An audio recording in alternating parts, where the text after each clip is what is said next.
Hey, thanks for joining us for another episode of Triple Play. Please don't forget to like, subscribe, share. I like it that you're here. I've had to say this the last few days. It's great. So I was under the weather, guys. I was. Life happens. You get weather and work and things happen. No worries. It wasn't bad. It's just kids picking up my immune, having to work, and it's good. I'm glad my immune system worked. God makes it awesome. Yeah. Well, that said, don't forget to help support us, man. We've got lots of subscribers. We need some more support. Help us with that. That being said, we also want to recognize those who are already stepping up and helping us in various ways, and that's Andy McCallum and Resource One. Don't forget to check out those guys if you have any financial planning, retirement, things like that, 636-458-1798, or if you need any type of web design, internet, payment, online shops, any of that kind of stuff built, reach out to CS Design and Chris and his team at 573-436-3717. We also have this great newer guest, Jeff Earhart. Why don't you give their phone number? 314-821-5333. That's 821-JEFF. Jeff, there you go. And then lastly, we have Brookes Bible College. Brookes Bible College is an old college here in St. Louis. It is an affordable college because it wants to put people in the ministry. The average church size, Marty, is 75 people in America. And yet we got people coming out of these Bible colleges and seminaries with almost $100,000 in debt. You can't pastor a church with 75 members with almost $100,000 in debt. I mean, that doesn't equate unless you've got multimillionaires in that 75 people. So that really means that most people are having to be bivocational at probably. Well, if you want to be able to serve a smaller church because God's called you for that, or maybe just you're a lay person and want to get deeper in God's Word, you want to hear great people like Marty who speak at places like Brookes Bible College, then check them out. Their information will be in a link, and you can go right on over and see if it's something that would interest you. We're excited about Brookes Bible College and the partnership there as we continue to grow it. So that said, today, who we got? We kind of know. We'll reintroduce you, but you've been here before. Mm-hmm. Yeah, he's a return guest. Yeah. So why don't you? It's always good to be invited back. Oh man, Marty. Well, doesn't always happen. I will tell you what. We were excited to have you the first time. I thought we were going to have you around in December because you and I had talked about maybe doing something around Hanukkah and then again towards Easter with the Seder, and all of a sudden, events started happening. I'm getting tons of calls, and for those listening, this is Marty Zide. He's been on here before. I just want to say that. I hadn't said your name, but I started getting lots of calls from believers, non-believers, because even a lot of non-Christians recognize they've heard things like Left Behind or these end-time things, and all of a sudden everybody's like, well, they've seen movies. I mean, the production of what is going to happen, I think, has been in the movies. I mean, you think about movies where they depict people just vanishing off the earth. Yeah. Mysteriously. Yeah. So all that said, people have little bits of pockets of knowledge. And so I started getting lots of calls, and I'm trying to answer these things. And I felt like I should have just recorded myself and just played it. So then I thought, it'd be great if we can get Marty back in here, and then I can just tell them going forward, listen to that podcast, because Marty, and the thing is I feel like I was telling him, I feel like I have fairly adequate knowledge, but even then I've been listening to so many different people on so much stuff, and I just feel like sometimes I feel like I know just a little bit, like there's so much to this. So Marty, why don't you give us a little bit of history, biblical history as to Israel, and then maybe even a little bit about the Palestinians and specifically Hamas, and maybe lead us from, early history, biblical history through modern times. And I'm going to, while we're doing that, because I did this on purpose, I want to pop this up just so people can see. I'm going to take your logo off. Okay. And I'm going to put, that's the modern one. Hold on. Yeah, we'll do that. We'll do them. This is modern. Behind you now, we got the map of modern Israel. So when you talk, maybe they'll understand a little bit. And if you want me to put the Middle Eastern one, I got that as well, so I can throw that on there. So anyways, so lead us in. All right. Well, let me just say, I graduated from Brookes back in 1976. And I can't recommend the school enough. I'm just so glad for the direction that President, my mind just went. That's okay, Thurman, Robert Thurman. I just saw his son last night at youth group, and we had him on here about 2 weeks ago, and did an episode on Brookes Bible, and just fell in love with. As he talked, I was like, I want to do something, and so we're partnering up with them. We're going to be doing some stuff going forward with them. So, were they accredited when you went there? No. Okay. It was a Bible Institute. Oh yeah, it's gone in a wonderful directions since Rob's taken it over, and I wholeheartedly recommend anybody, a Sunday school teacher that just wants to improve or whatever the case is, to consider Brookes. It's an excellent, excellent place. Agreed. Well, what I want to do is I just want to lay a foundation on what the Bible has to say about Israel. Even before the war started, there wasn't a day that went by that we didn't hear something about Israel in the news. It's just everywhere, magazines, whatever the case. And people have to wonder, how could such a small plot of ground draw so much attention? Let's show them how small it is real quick. I do want to. Let's show them the Middle East, because that's the Middle East. And for those watching, if you look to just kind of below Turkey, above Egypt, you'll see like a little orange. That little orange there next to green, that's Israel. And all that around it is all the other Muslim or Muslim countries: Saudi Arabia, Egypt, Iran, Iraq, Turkey, Syria, Turkestan, Uzbekistan. A lot of those are, you've got Oman, Yemen. Yeah, big one. There's Somalia. You got just a whole slew right up from northern Africa all the way through that Middle Eastern, and then Israel has this little plot of land next to the Mediterranean Sea. So, which is interesting, because a lot of people keep saying from the river to the sea, but they don't seem to know what river and what sea. But as a believer, we know what river and what sea, because it had to be crossed for the promised land to be taken. That's right. For the river and the sea. We know what sea it is, because that plays out in a lot of biblical history too. So as believers, we know, but a lot of people who are out there who are saying nonsensical stuff because they just don't understand the history of what's going on. And so it's easy to say peace. Peace, we all want peace, but you can only have peace when the other side also wants peace and is willing to meet you in peaceful negotiations. There's no peace like if I'm going to preface this whole thing like I tell people who've mentioned this. I said, if Israel were to lay down their guns today, what would happen to them as a nation? They would be killed. If all the countries around them, if those in Hamas and the Palestinians laid down their guns, you know what would happen today?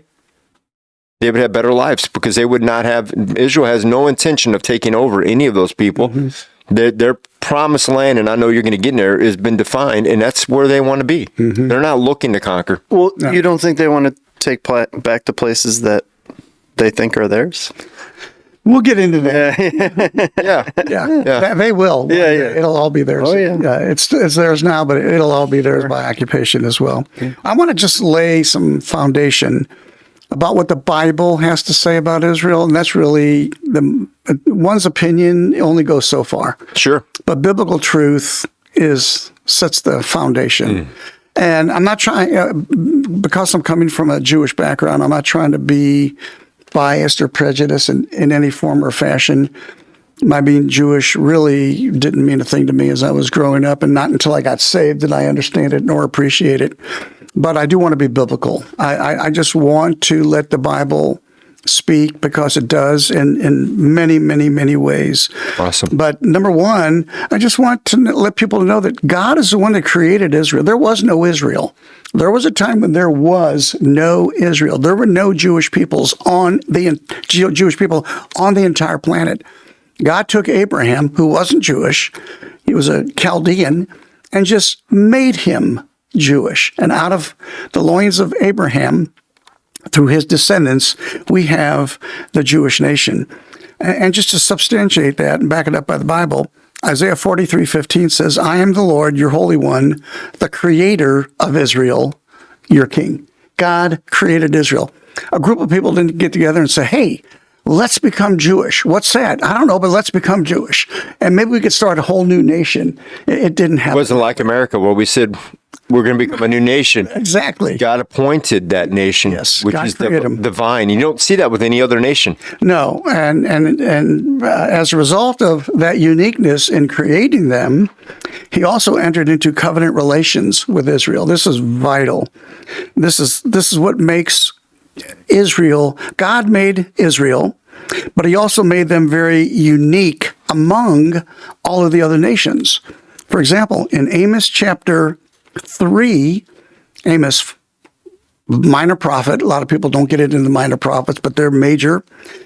Amos chapter 3 and verse 2, you only have I chosen among all the families of the earth. Now, that was a great privilege, and with great privilege comes great responsibility.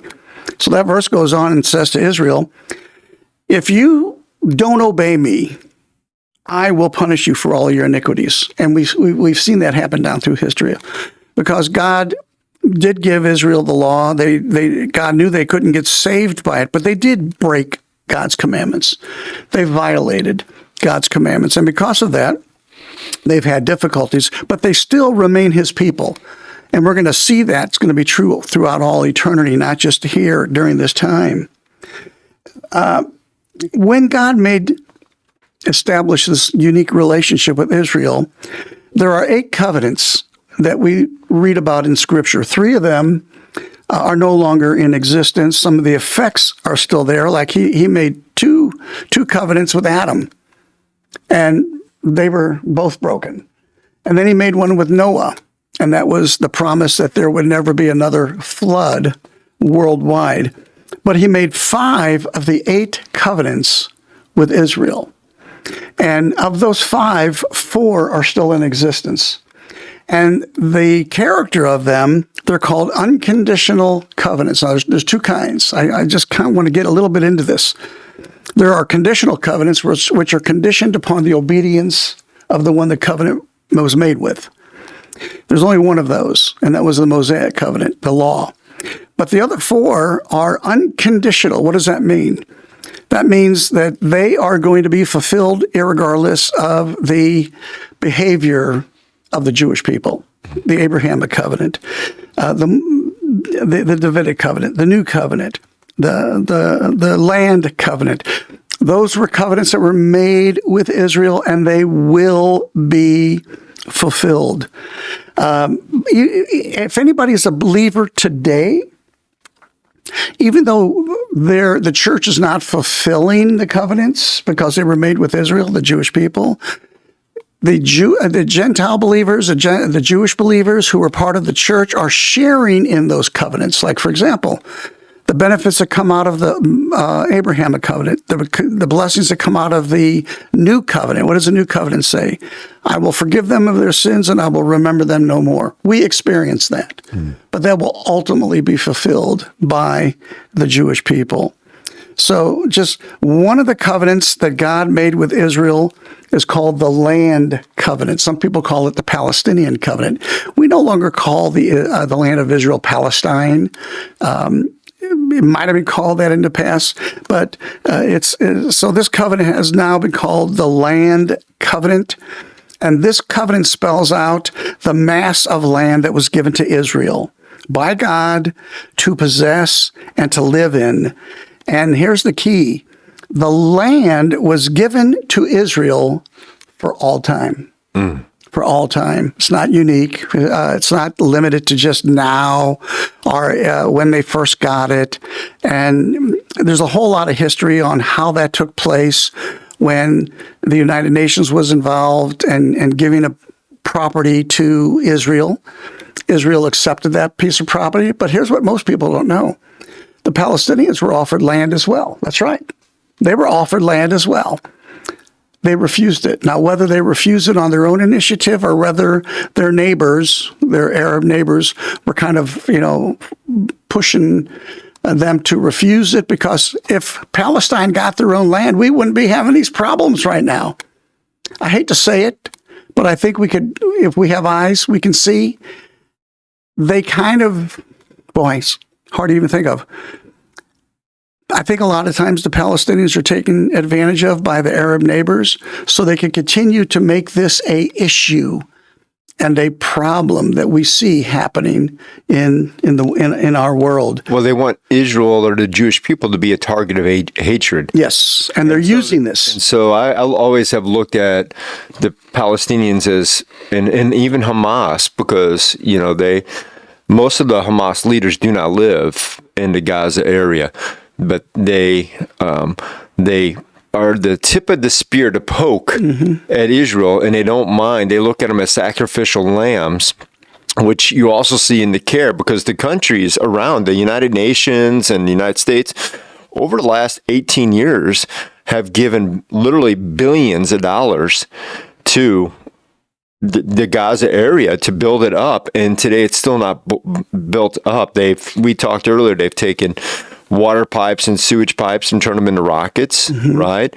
Surely the people would want a sewer, or water, running water, versus rockets, right? Yes. So, you know, this is, you know, Iran, Iraq, Saudi, Lebanon, they need them because you have to have a target of hatred to recruit young recruits and to keep basically the system of the Muslim extreme countries that we're talking about are set up as a Marxist society where the governmental top people and the officers of the military all live very nicely and away from the harm, and the rest of the people live very poorly and get just what the government hands them out. And then, just like we've seen with, you know, Hitler and others, that's why Hitler was very friendly to the Middle East, right? I mean, not just their combined hatred of Jews, but also the type of system that they build where you have one race over another race and you use them as almost slave labor, and they're just happy to be fed. So an abusive type people. So Yeah. Marty, you said if Palestinians got their land or they accepted it, we wouldn't be maybe dealing with this now. But I think if you look back at the map of this is the empire, the old one. You want the new one now? Irregardless, I think the fighting factions, the places that you see, the people groups that are fighting now, if you go back in history and look at the people groups that God had commanded the Israelites to completely destroy, man, woman, children, animal, and the Israelites decided, well, we'll keep a few wives, we'll keep a few of these. Those are the people that are fighting them now. If they would have been obedient thousands of years ago. There's always been problems with, it goes back to Abraham and Sarah. Just to give people a little history, you know, God promised Abraham descendants. That's part of the Abrahamic covenant. Look at the stars, look at the sand of the sea. How could I have descendants? I don't even have a child.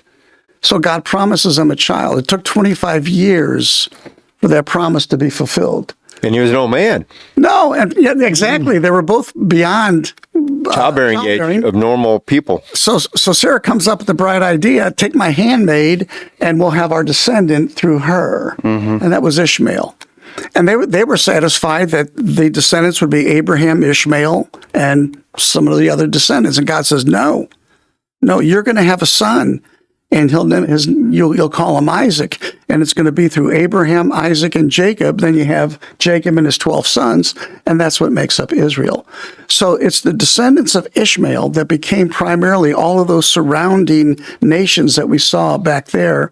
And that's where the problem, from that day on, God already said they are going to be at each other's throat. There's going to be problems between Ishmael and their descendants and Isaac and Jacob and their descendants.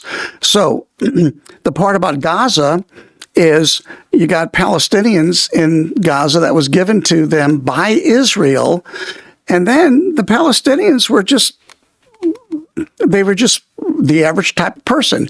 But then this specific splintered group called Hamas came in and pressured them and overtook them. So that country is not run by your average Palestinian who we wouldn't mind for a next door neighbor. I wouldn't want Hamas for a next door neighbor.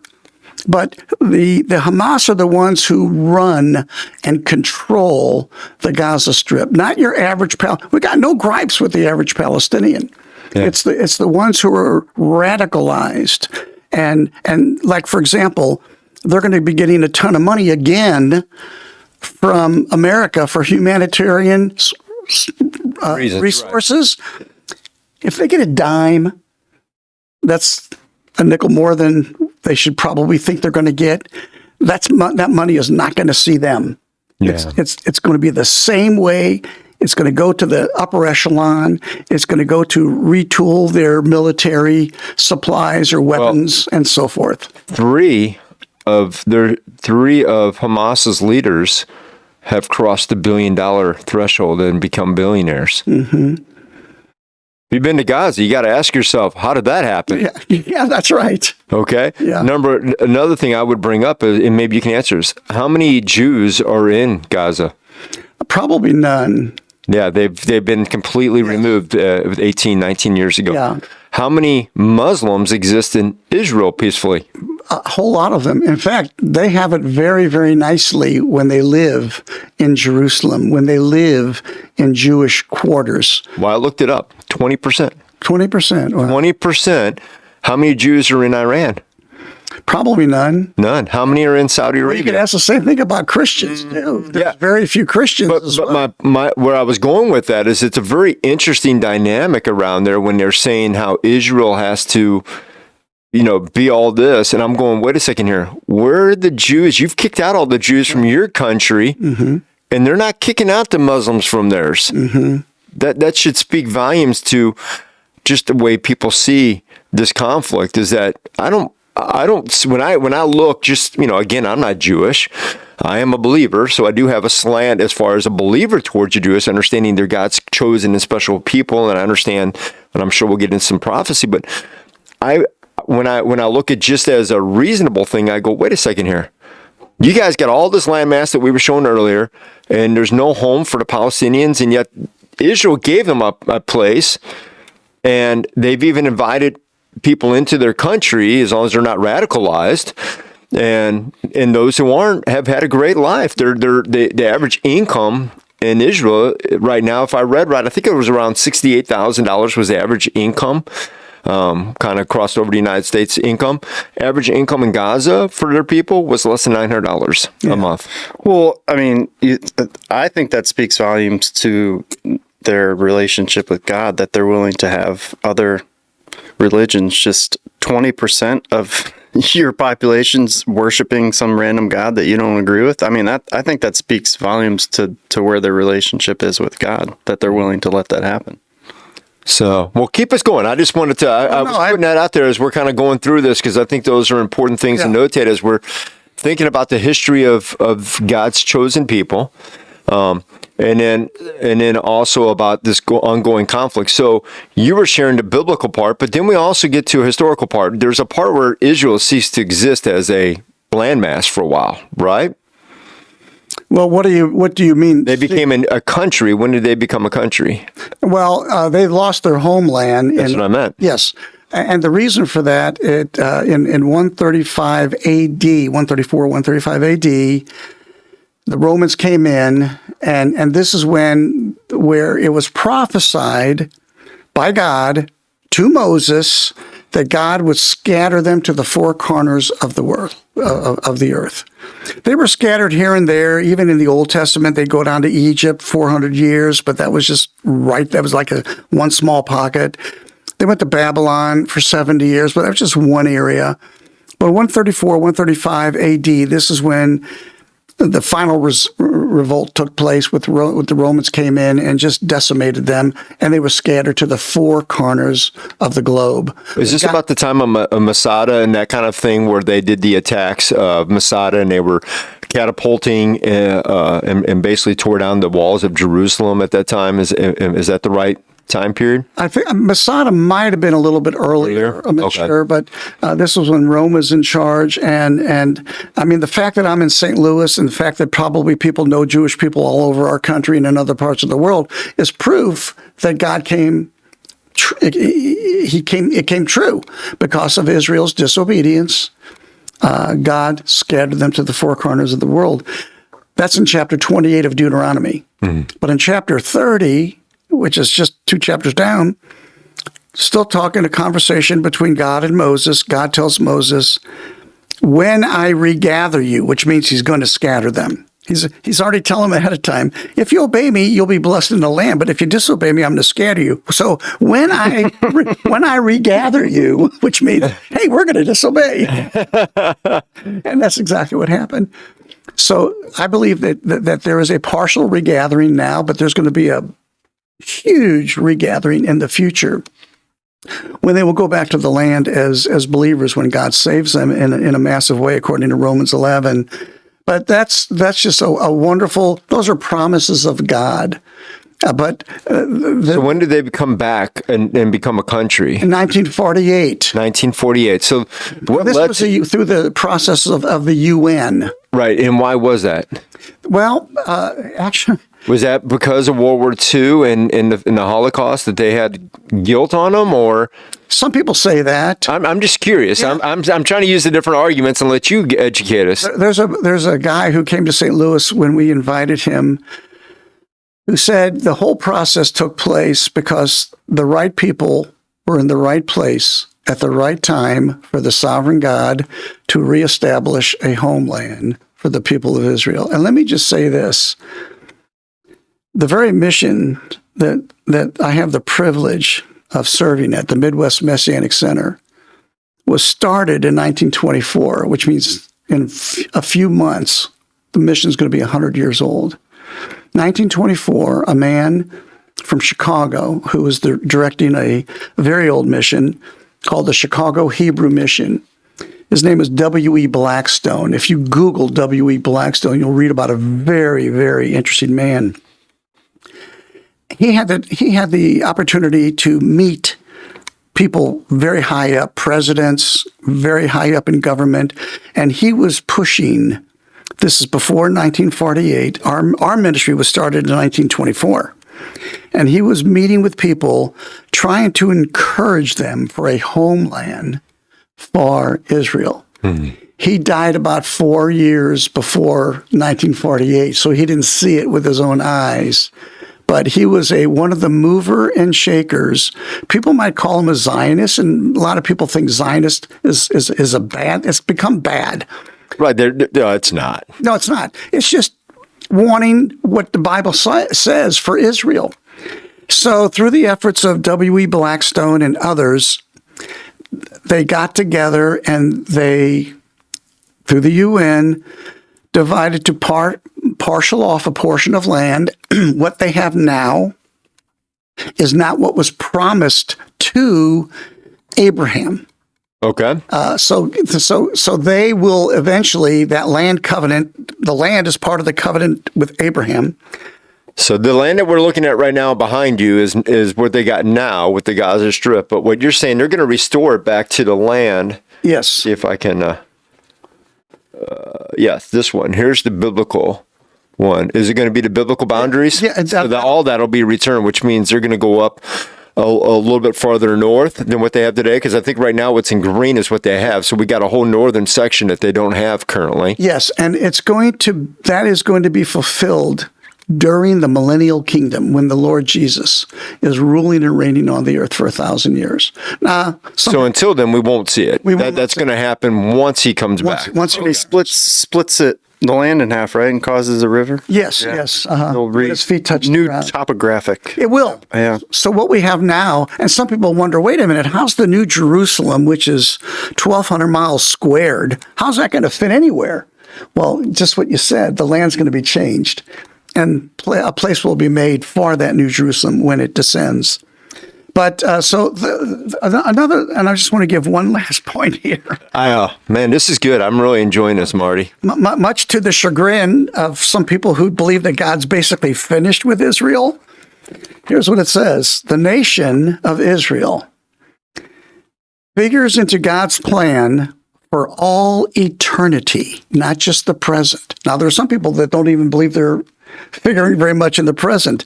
But in Revelation 21, now Revelation only goes to 22, and after that we're done. in Revelation 21 when we are in the eternal state. So this is what it's going to be like for all eternity. It says in Revelation 21:12, talking about this New Jerusalem, it had a great and high wall.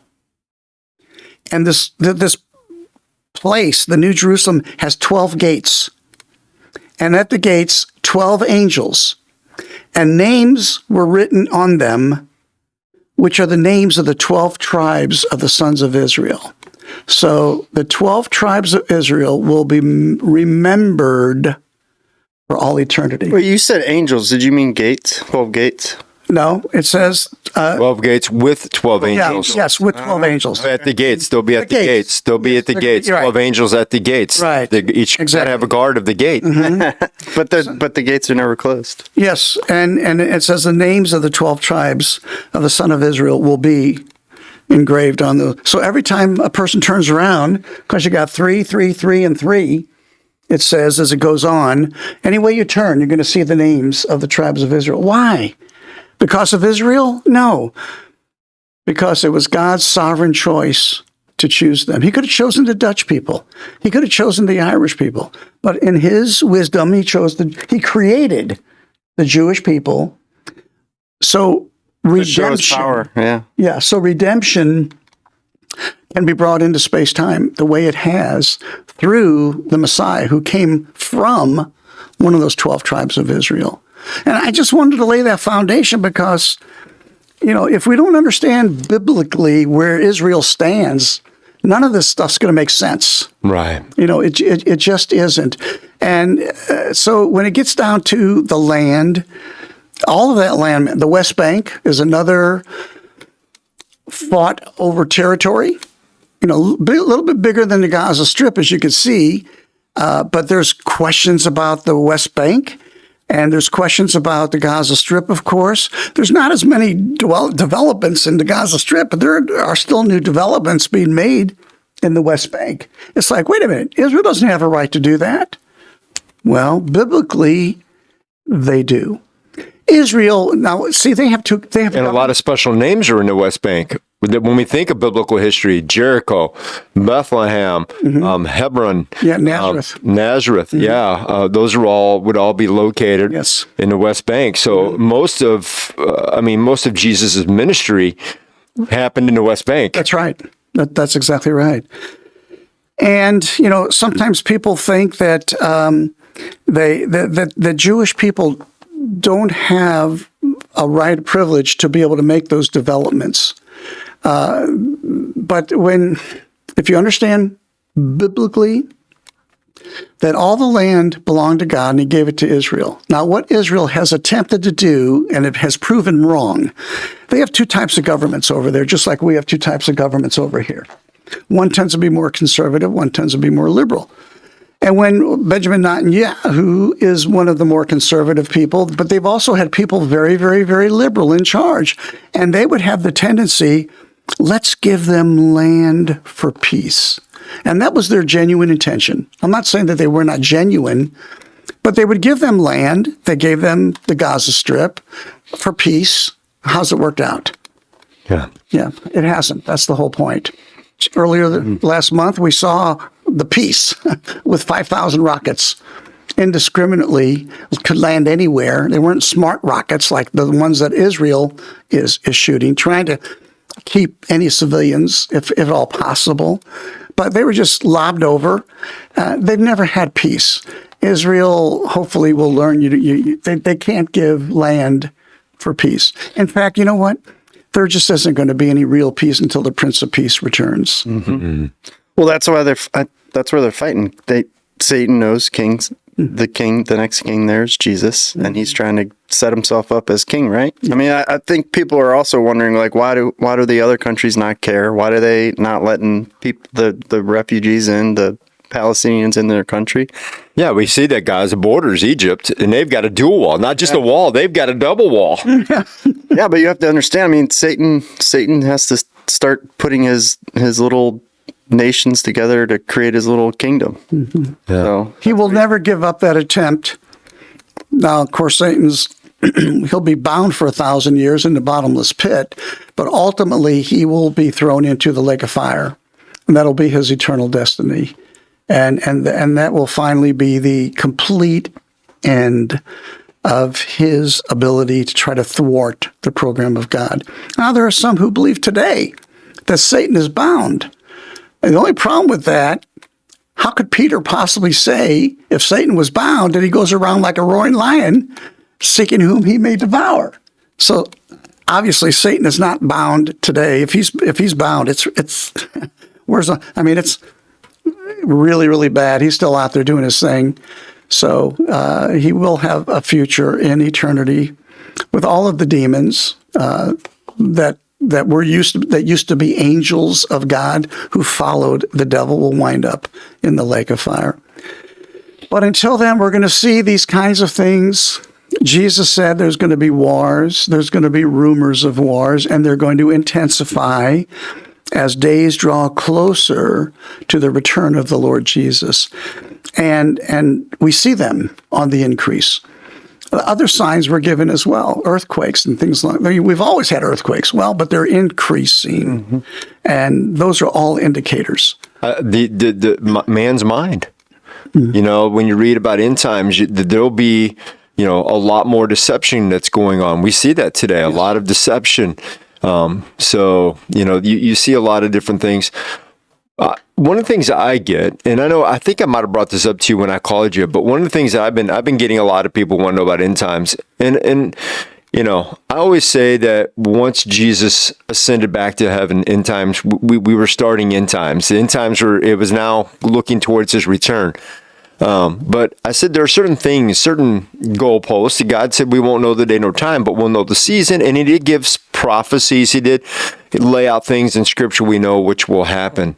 And one of them was that they would be given land and that they did become a country in 1948, mm-hmm. right? That he would restore them. One of them is that everybody will come to hate them, right? One is their land will eventually, the land of the temple will be given back because they have to rebuild the temple. Mm-hmm. And then one is, and you were talking about this too, is the Great Revival. There'll be Jews will start to head back to their homeland, and that's got to happen for the Great Revival that will once happen. So when I look at what's going on right now, some of the things that I just see, again, not saying that we're in end times and they're coming tomorrow, but just things I see, obviously, we got war all around. Mm-hmm. Every country around Israel right now is trying to find ways to poke the bear, right? Mm-hmm. To some degree. Two, I'm hearing a lot of Jews who are now heading back to their homeland. The anti-Semitism that's been going on around, whether it be college universities and corporate America, just everywhere.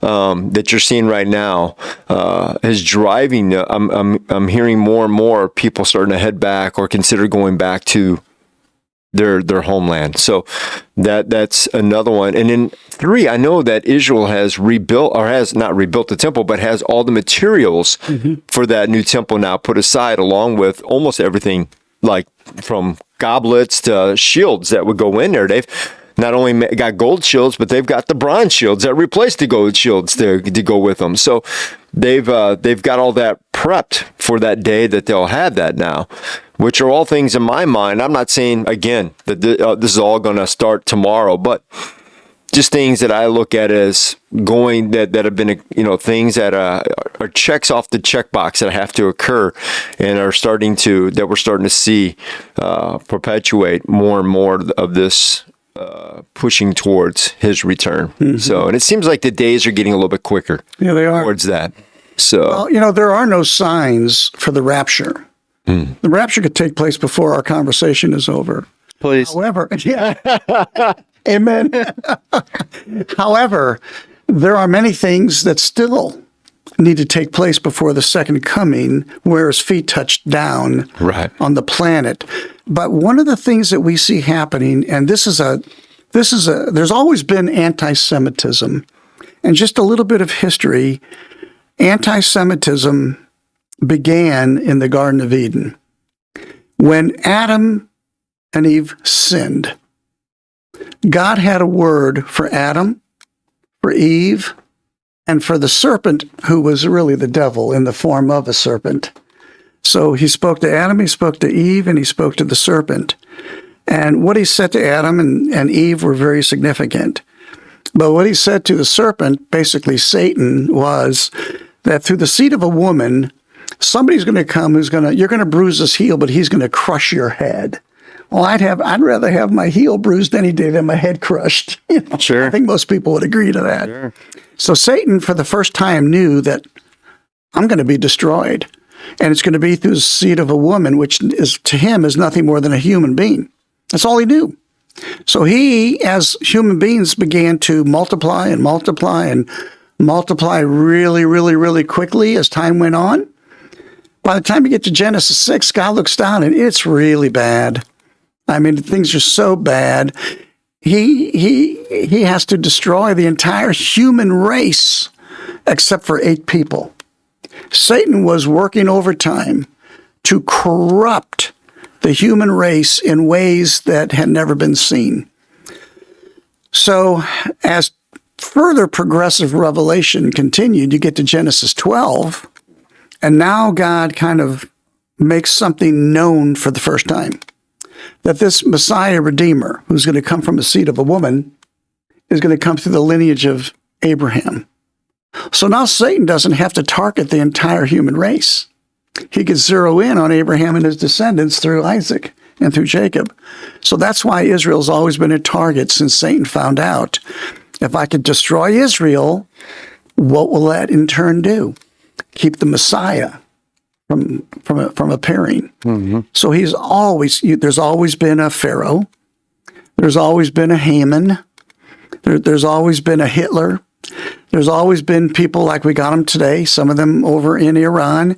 They want nothing more than to destroy Israel. They hate Israel with a passion. And so there's always been anti-Semitism, but it's usually been more pocketed. There are certain places like in Europe where you wouldn't want to be living there and be Jewish at the same time. Anti-Semitism has become very, very, very bad. America has tended to be a friend of the Jewish people, even though when a boat came, they were turned away by America. They didn't want them. But what we see happening now is taking it to the next level. We got people on college campuses who are in danger if they're Jewish. There was this airport where they wanted to try to find these Jewish people and bring harm to them for no other reason. Yeah, an outskirt place of Russia. Yeah, there's to be clear, that was actually an outskirt, subsection of Russia. It was actually because or something. Yeah, because when I first heard that, I was like, that's going on. And then I was like, because I knew Putin would. Yeah. The fact that they were going around without control from the military just seemed very odd. And then I realized it was an outskirt. Well, Russia doesn't like Israel. They're not. No, I agree with that too. I agree that they don't like Israel. They're just also a little more truthful of how they usually approach that stuff. But much more direct. Sneaky. But even on college campuses, in Ivy League campuses in our country, it's become very unpopular to be Jewish. Zechariah 14 plays an important role prophetically, because what you have in Zechariah 14 is a chronological ordering of what's going to take place. And one of the things that it says is that all nations will go against Israel. Now, usually when they have a vote and it pertains to Israel or something along those lines, the United Nations will have this vote, and it's completely lopsided against Israel. Usually America has remained one of the friends, and maybe some places over in Europe. But it's staggering what the ratio is. But I think what we're seeing now, we are seeing the foundation has been laid where all nations, and that would, if America is still around at that time, we too will go against Israel. So here's what you have. This is during the tribulation period when it's going to come to full blossom. Here are the teams, all the nations of the world, and then you got Israel and God on the other side. So I kind of I'm not a betting person, but I put my money on God and Israel. And it says that God will go and fight on behalf of Israel. So they're going to be victorious. Well, you think about it, who would be the ones that are fighting for him now? Would it be the Christians, right? I mean, everybody else is kind of like, eh. Yeah. So when you take away that sect of people, the entire world is going to be Pretty against much. it. Yeah, when we get raptured, There's going to be no one left. Nothing. There's going to be nothing restraining what the people what left they think. will not be believers, and therefore they're you're right. That would easily make America easily turn. We're already almost there because we're not a majority like we once No. were. Think of the chaos that's going to ensue. It is. It's going to be, that's what's going to be so unique about that time period. Yeah, and then Hamas, the people, Muslims. You think they're gonna say what? Now's their time. Yeah, this is it. They're going to bad instantly. And then if you read Psalm 2, which corresponds to Zechariah 14 and that time when all nations are going to go against Israel, and it says, and it also says God's anointed. So that's the Messiah, and this is an attempt of people at that point to try to thwart God from sending His Son back to establish His kingdom. So God has a reaction. It says He sits in the heavens and laughs. That's God. That's what the text says, Psalm 2. And so that's the kind of stuff that's going to happen in the future. But what do we see now? We see how this puzzle is getting more and more pieces to where it's beginning to make some obvious sense. Yeah. This is going to happen. That's what I always tell people. We're one more puzzle piece closer to the finished result, and it just seems like more and more pieces are quickly starting. We're starting to see more and more of what this puzzle is going to, what the outcome looks like. It's like you're putting this puzzle together. You got the picture. When you first start out, it's really hard to find. You do a corner over here. Okay, well that was kind of like Israel being scattered, and another corner. Now they're back, but.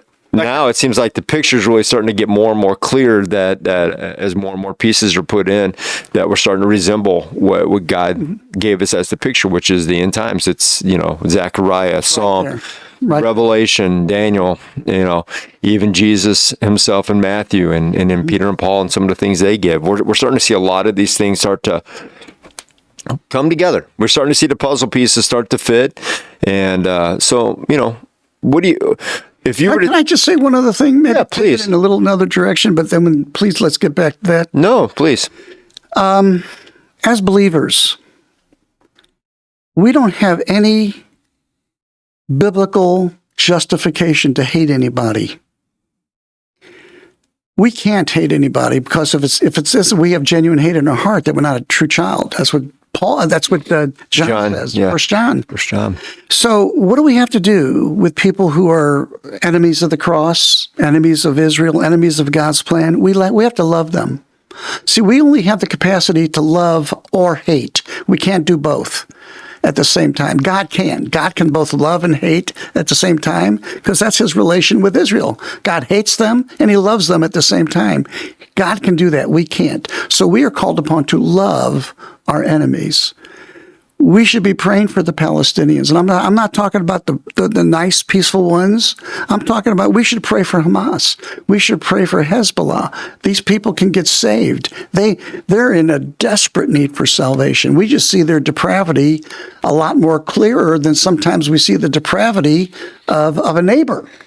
So we need to pray for these people. We don't hate them. We don't like what they're doing. We're not in agreement with what they're doing. But you know what? We were in need of salvation. They're in need of salvation as well. And nobody is beyond God saving. If we pray for them, hopefully we would see maybe some of these Palestinians that are not Hamas.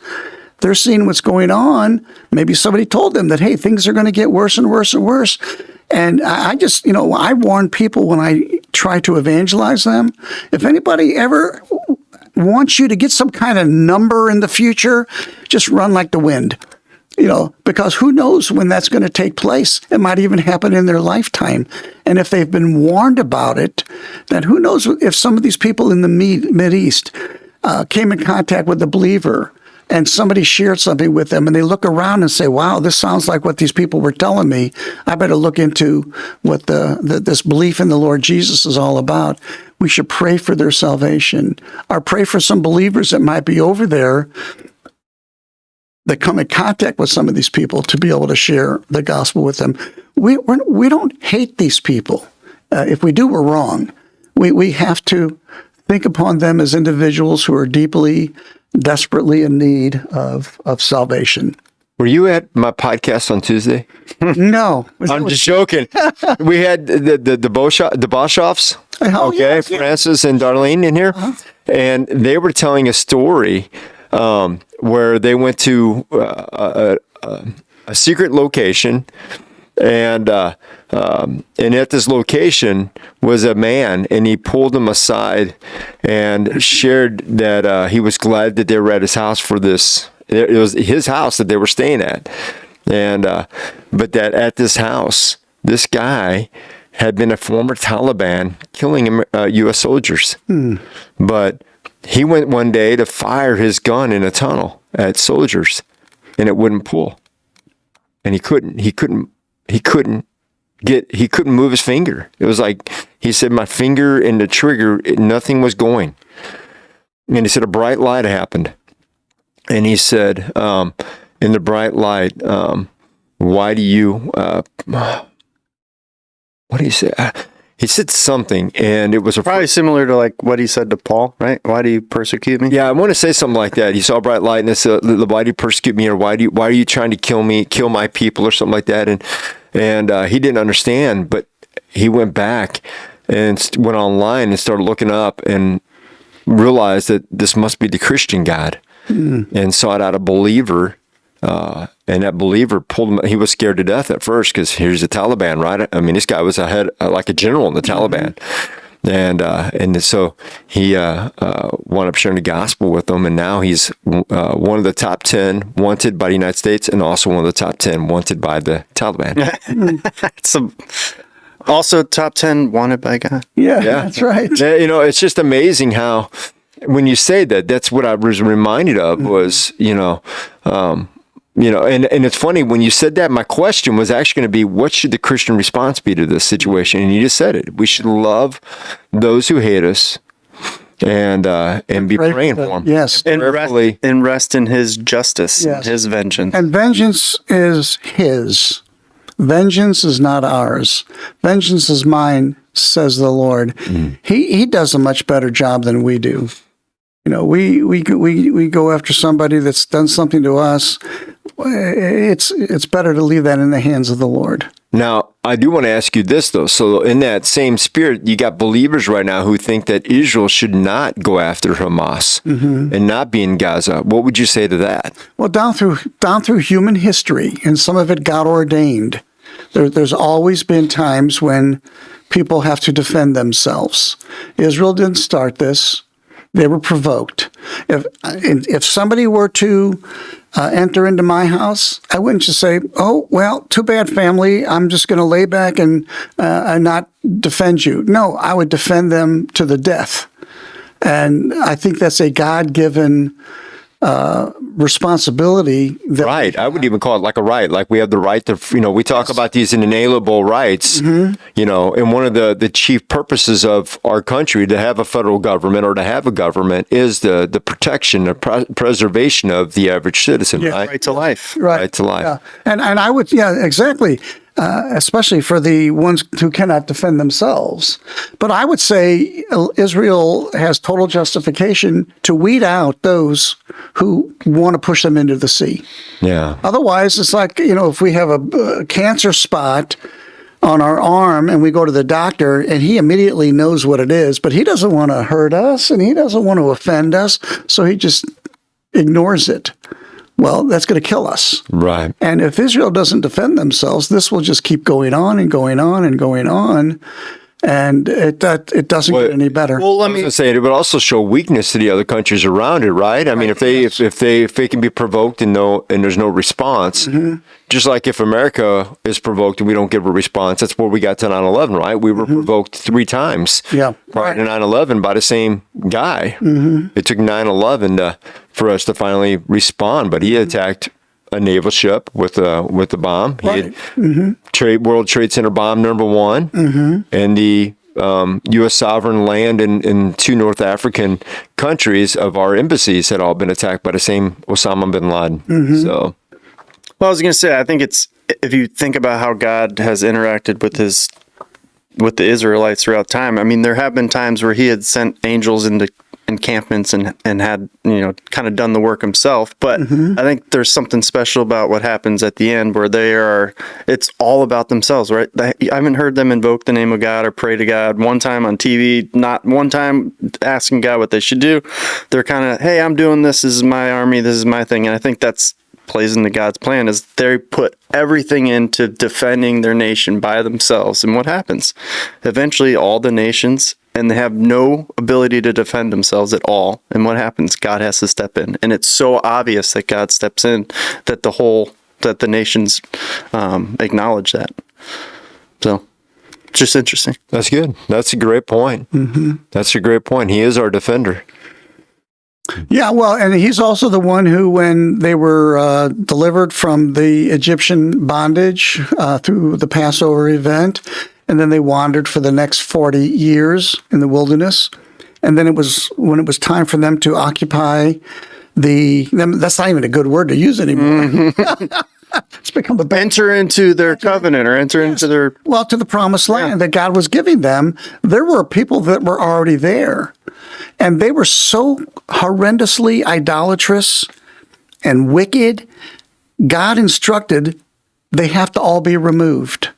And that was, some people have problems with that, but that was God who's the one who gave those instructions for when the Canaanites and all the ites that were there had to be removed. Because that would have been like leaving a little bit of cancer left when it should have been removed in the body. It'll eventually. That's what we're seeing now, right? Yeah. That's what those territories are. Exactly. Yeah. So, yeah, those are things sometimes you almost hate to say them, but they are biblical. They're true. God has a program, and I try to emphasize to people that God is functioning based upon a plan. He has a plan. And that plan, our world is not out of control. It may look like it is to some people. It's not spinning out of control. It's not coming unfrayed like a baseball after too much use is going to happen. You've probably seen a few of those. It's God's plan is going right according to his time schedule. Some people say, well, when is Jesus going to return? Well, the same thing could be said when he was promised the first time. And it says in Galatians 4:4, in the fullness of time, God sent forth his son, born of a woman, born under the law. When is Jesus going to return? In the fullness of God's time. When the time of the Gentiles is ended. Yeah. That's when the rapture is going to take place. Then you have other events after that, and then you'll have the second coming. And then when the millennium takes place, the millennium is 1,000-year long hallway that ushers us right into eternity. And that's as far as the Bible takes us. As far as we need to go. That's it. And those are good times. God says if a child dies like 100, it's going to be a tragedy. Like an infant, yes. And 100, most people don't make 100 today. Yeah. Yeah. Different times. It'll be different. It will be. And it'll be more characterized as one of peace because the Prince of Peace is here. There still will be death during the millennial kingdom because there will be people who will be born during the millennium, because the people who got saved after the rapture during the tribulation period, they'll have their physical bodies and they will enter the millennial kingdom with their physical bodies and they'll be able to procreate. We will have our glorified bodies. So we're as perfect as we're ever going to be. Well, and God, Jesus said he plants trees for the healings of nations. So whatever tree that is, there's something to it that clears everybody's health up, I think. Yeah, it'll be way different than anything we could even conceive of. But those are the thing that also I would like to just remind all the true believers that are listening. We listen to the news. You sometimes need to take a news break. Oh, yeah. You see what's going on. You hear what's going on. Sometimes we need to sit back and reflect about what God has in store for us in the future. We have to live above and beyond what the current days are producing for us. Otherwise, we're going to get swept into it.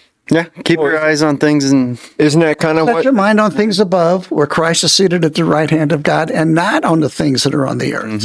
Yeah, You have to do that. I was reminded of all the Old Testament people who had said they were looking for salvation. They were looking beyond. Yeah.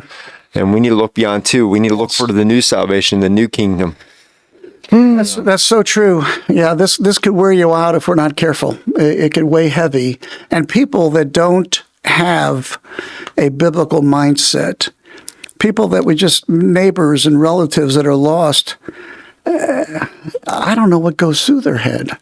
I mean, I don't know how they do it. We at least have a hope. We have something and someone that we're waiting for. But for them, it's got to be frightening. It's a good time for maybe some doors to open up for us. That to people who need this kind of peace that we have. Shalom. Shalom. Yeah. shalom. I wanted to kind of end on that because I had, if you read our notes earlier, that was one of the words I wanted to end on was shalom, because I think it's encompasses as a believer what we need to look for, which is, we think of shalom as peace, but it's not peace. It's peace and wholeness, because you can have peace and not wholeness in the world, but God brings something that's a genuine peace that's fulfilling. Yeah. It's kind of like An everlasting water. Yeah, yes. It's kind of like the difference between happiness and joy. Happiness is dependent upon circumstances. As long as the circumstances are going great, I'm happy. But joy, Paul was in some of his worst circumstances, and he wrote the book of Philippians, which is all about joy. He went to Philippi, and they were thrown in prison and put in stocks, which is a horrible situation, and yet it's one of the most joy-filled books. He wasn't happy, but he was joyous. I'd rather have joy than happiness anytime. Wow. I think we can end on that. Yeah. That's a good note to end it on. Joy versus happiness. Just be joyful in the Lord. Well, thank you so much, Marty, for being here today. It's my privilege. We'll get you back on here. Yeah, we're gonna bring you back. Hopefully, but maybe before Christmas, so we can talk a little bit of Hanukkah. Yeah. So, and certainly, we also want to still do a Seder with you, so we could go over that with people. So I think Be glad to. Yeah. In the meantime, thank you guys for listening in. Hopefully, this gave you a biblical background, a present understanding as believers how we should respond, and a hope, because we're looking forward to the King of Kings. And that's what I love about both of you right here when we were talking, how you guys are ready for his return. We need to be ready. I was born ready. Born again. Yeah, that's right. Already getting ready. I love it. Well, and if you haven't heard the good news, then reach out to us. We would love nothing more than to sit down with you and walk you through what the good news is, because the reason we can have joy and all that is because we have shalom in Christ, and that shalom comes because he died on a cross. He did it for us. That's why it's you can have joy. It's light. It's done. His burden is light. Yep. His burden is light. His yoke is light. Absolutely, brother. All right. Well, we'll catch you next episode. And thanks again, Marty, for being here. You're welcome. All right, guys.